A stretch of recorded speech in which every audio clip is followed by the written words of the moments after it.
साथियों नमस्कार। आज हम कक्षा 11वीं के रसायन के अंतर्गत अध्याय 12 में पढ़ेंगे कार्बनिक यौगिकों का वर्गीकरण। चूँकि कार्बनिक यौगिकों की बहुत बड़ी संख्या है और संसार में जितने अन्य तत्वों के यौगिक हैं उतने अकेले कार्बन के यौगिक हैं, इसीलिए इनकी विस्तृत अध्ययन के लिए हमें इनके वर्गीकरण की आवश्यकता होती है। तो आज हम कार्बनिक यौगिकों के वर्गीकरण को समझेंगे। इसमें आप मुख्य रूप से इसको हम दो वर्गों में बांट सकते हैं। एक तो विवृत श्रृंखला वाली यानी खुली श्रृंखला वाली यौगिक, विवृत यानी खुली श्रृंखला यौगिक, इनको हम अंग्रेजी में एलिफेटिक यौगिक कहते हैं। क्या कहते हैं? एलिफेटिक। एलिफेटिक यानी बसीय यौगिक होते हैं।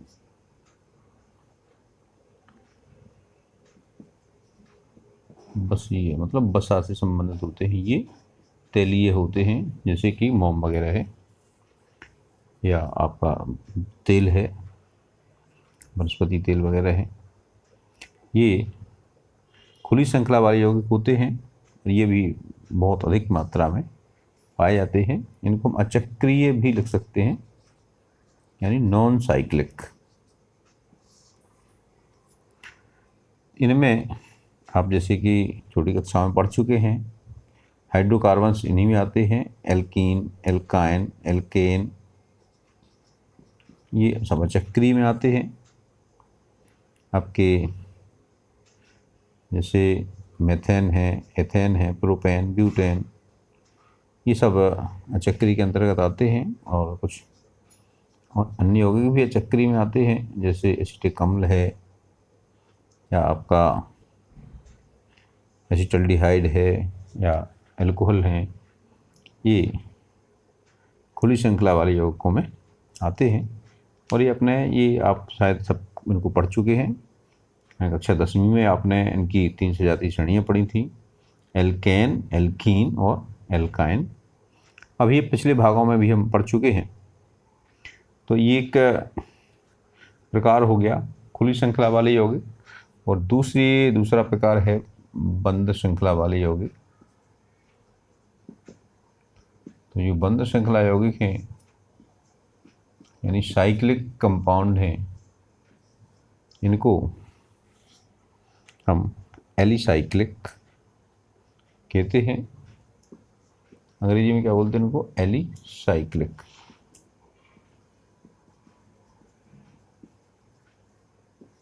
यानी ये वे यौगिक होते हैं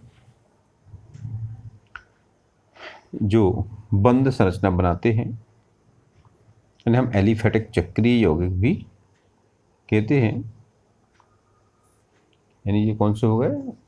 चक्रीय यौगिक, साइक्लिक कंपाउंड, चक्रीय यौगिक। पुनः हम इनको दो वर्गों में बांट सकते हैं। चक्रीय यौगिकों में जिनमें सभी परमाणु कार्बन हों उनको हम कार्ब चक्रीय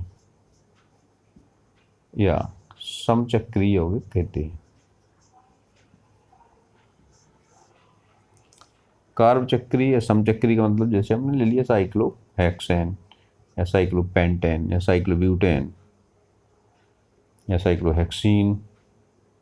तो ये जो यौगिक होते हैं इनमें जो सारे के सारे जो श्रृंखला वाले कंपाउंड जो परमाणु हैं, एटम हैं, वो उसमें सब जगह कार्बन कार्बन होता है, इसलिए हम इनको कार्ब चक्रीय भी कहते हैं। और चूँकि इनके सभी जो परमाणु होते हैं वो समान होते हैं, इसलिए हम इनको समचक्रीय भी कहते हैं। कुछ यौगिक इसमें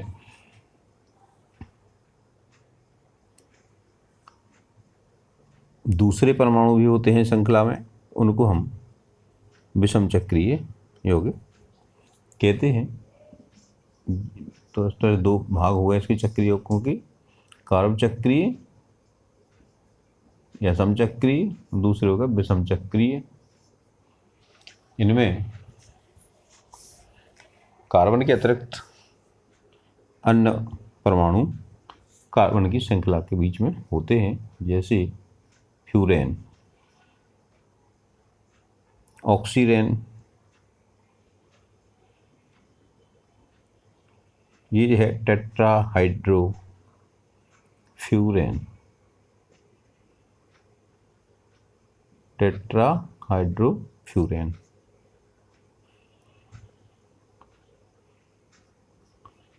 ये हो गया आपका ऑक्सीरेन। तो इस तरह से इनमें यदि कार्बन के साथ साथ में कोई अन्य परमाणु श्रृंखला में जुड़ा हुआ है तो वे विषम चक्रीय यौगिक कहलाते हैं। अब हम जो समचक्रीय कार्ब चक्रीय यौगिक हैं इनको हम पुनः दो वर्गों में बांट सकते हैं। समचक्रीय में दो वर्ग होंगे, एक तो है आपका एलिसाइक्लिक,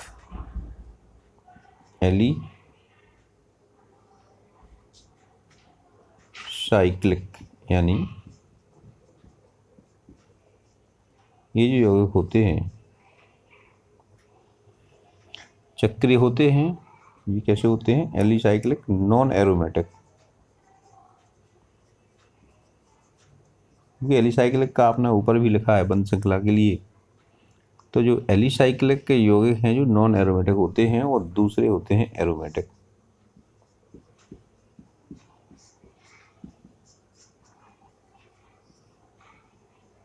यानी चक्रीय यौगिक हैं कार्ब चक्रीय यौगिक दो प्रकार के होते हैं पुनः।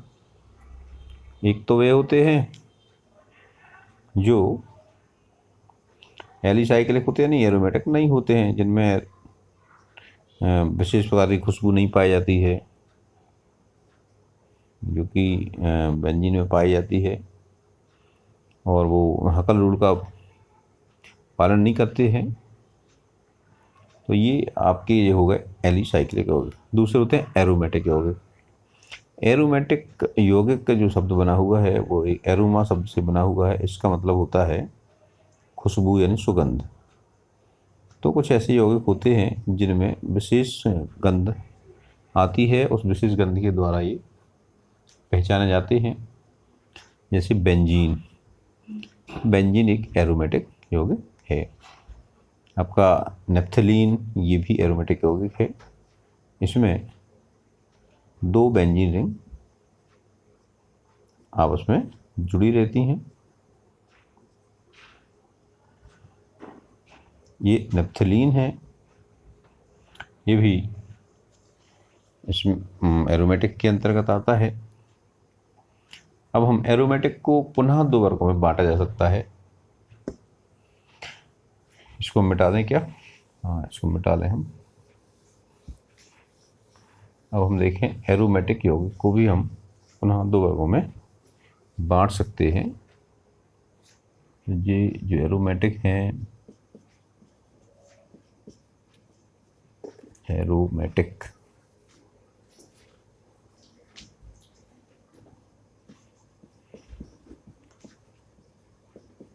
एरोमेटिक यौगिकों को हम दो वर्गों में बांट रहे हैं। एक तो है बेंजीन जैसी, तो उनको बोलते हैं बेंजीनोइड, जिनमें बेंजीन रिंग होती है, वो बेंजीनोइड कहलाते हैं। और जिनमें बेंजीन नहीं होती है वो अबेंजीनोइड यानी नॉन बेंजीनोइड यौगिक कहलाते हैं। नॉन बेंजीनोइड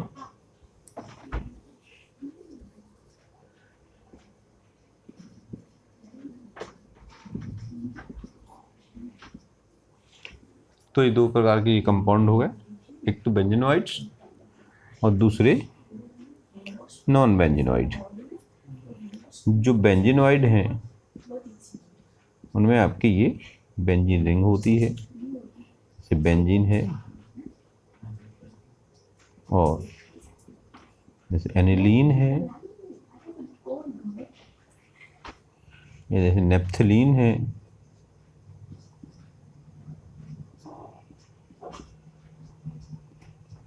ये आपके कहाँ आएंगे, बेंजीनोइड में आएंगे।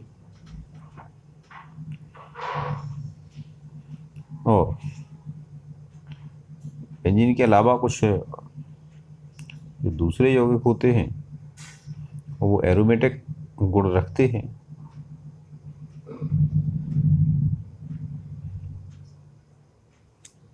वो आएंगे आपके नॉन बेंजीनोइड में, जैसे कि ये जो यौगिक है ये बेंजीन रिंग तो नहीं है, लेकिन इसमें एरोमेटिक गुण पाए जाते हैं। यानी इसमें बेंजीन रिंग नहीं है। इसके लिए आप आगे पढ़ेंगे हकल रूल। इसमें 4n+2 पाई इलेक्ट्रॉन होते हैं,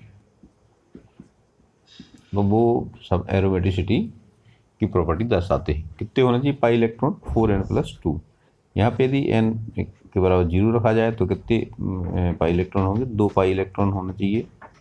या n बराबर 1 रखें तो कितने होने चाहिए, 6 पाई इलेक्ट्रॉन होना चाहिए। n बराबर 2 रखें तो 10 पाई इलेक्ट्रॉन होना चाहिए। अब इनमें ये काउंट करेंगे तो देखिए बेंजीन में कितने पाई इलेक्ट्रॉन होते हैं, एक 2 पाई होंगे, ये 2 ये 2 4 और 2 6। यहाँ पे कितने पाई इलेक्ट्रॉन हैं, 6 पाई इलेक्ट्रॉन हैं। इसमें देखें नेप्थलीन में देखें तो 1 यानी 2 और 2 4 और 2 6 और 2 8 और ये इसमें भी होता है। तो यहाँ पे कितने पाई इलेक्ट्रॉन हैं, 10 पाई इलेक्ट्रॉन हैं। इसमें काउंट करेंगे तो इसमें भी रिंग में 6 पाई इलेक्ट्रॉन हैं।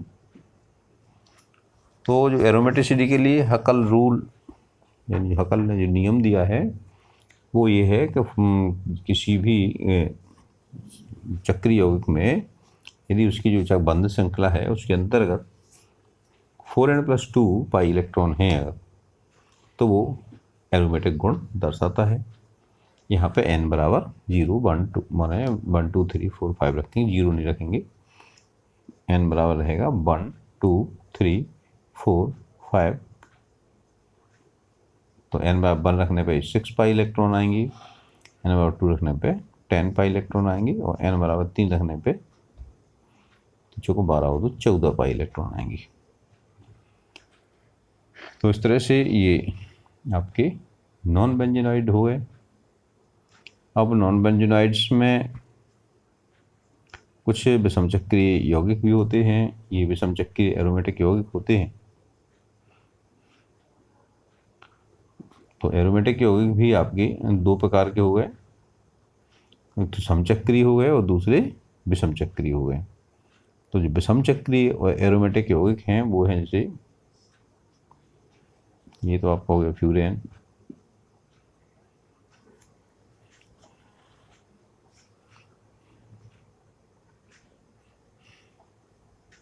मतलब एरोमेटिक नहीं होंगे